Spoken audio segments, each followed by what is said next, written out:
Bonjour les petites fermières, bonjour les petits fermiers. Aujourd'hui, nouvelle vidéo de présentation d'une carte graphique, une carte que l'on attendait. Vraiment, la RTX 4090 Founders Edition proposée par Nvidia. On vous laisse découvrir la boîte, elle est vraiment énorme. Ne serait-ce que la boîte, la carte s'annonce aussi énorme en termes de dimension, de performance. On va tout de suite découvrir la carte graphique ensemble. Voici donc la boîte de cette RTX 4090, et comme vous pouvez le voir, hop là on l'ouvre, et là on découvre la fameuse RTX 4090 Founders Edition de Nvidia. La boîte honnêtement présente très bien la carte graphique, c'est un plaisir à ouvrir, et la carte a des dimensions vraiment conséquentes comme vous pouvez le constater immédiatement. On retrouve un design traîné par les RTX 3000 Founders Edition. On apprécie énormément ce design, donc honnêtement, on est plutôt content de le retrouver. C'est un design donc avec un ventilateur à façade, un ventilateur à l'arrière, et une domination de couleur noire avec quelques mélanges de gris, et une carte graphique très bien finie dans l'ensemble. Voici donc la RTX 4090 Founders Edition sortie de sa boîte. La carte mesure 30,5 cm de long, 13,7 cm de haut et 6 cm de profond. On est sur une occupation triple slot, mais juste triple slot entre guillemets, hein, bien évidemment, parce qu'on remarque tout de suite que le carénage ne dépasse pas du triple slot, donc honnêtement, on est vraiment sur du triple slot effectif.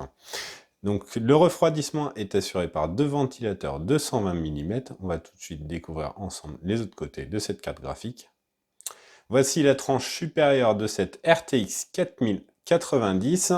On remarque tout de suite les ailettes, le GeForce RTX avec des LED qui vont rétroéclairer ce fameux logo, et le fameux connecteur 16 pins de cette RTX 4090. Si vous n'avez pas ce connecteur sur votre alimentation, il y a un adaptateur fourni par Nvidia, voilà, on vous le présente, avec 4-8 pins nécessaires pour faire fonctionner ce fameux 12 plus 4 pins. Voilà, on enclenche, et on enclenche derrière les 4 fois 8 pins, excusez-moi. Voici l'arrière de cette carte graphique. On retrouve un RTX 4090, le second ventilateur. On voit aussi toujours des ailettes. En termes de design, on est toujours sur un PCB avec une découpe assez particulière. Et le PCB s'arrête bien évidemment bien avant la fin du refroidissement. C'est une norme pour les cartes haut de gamme et ultra haut de gamme. Généralement, même les versions custom ont un PCB qui va bien moins loin que le refroidissement en termes de centimètres. Voici les sorties vidéo de cette RTX 4090. On a le droit à 3 sorties DisplayPort et une sortie HDMI. On remarque les découpes afin de permettre à l'air de circuler aisément. Nous allons maintenant nous attarder sur les caractéristiques techniques de cette RTX 4090. On est donc sur l'architecture Ada Lovelace, gravée en 4 nanomètres grâce à TSMC. On a le droit à 16 384 CUDA-Core.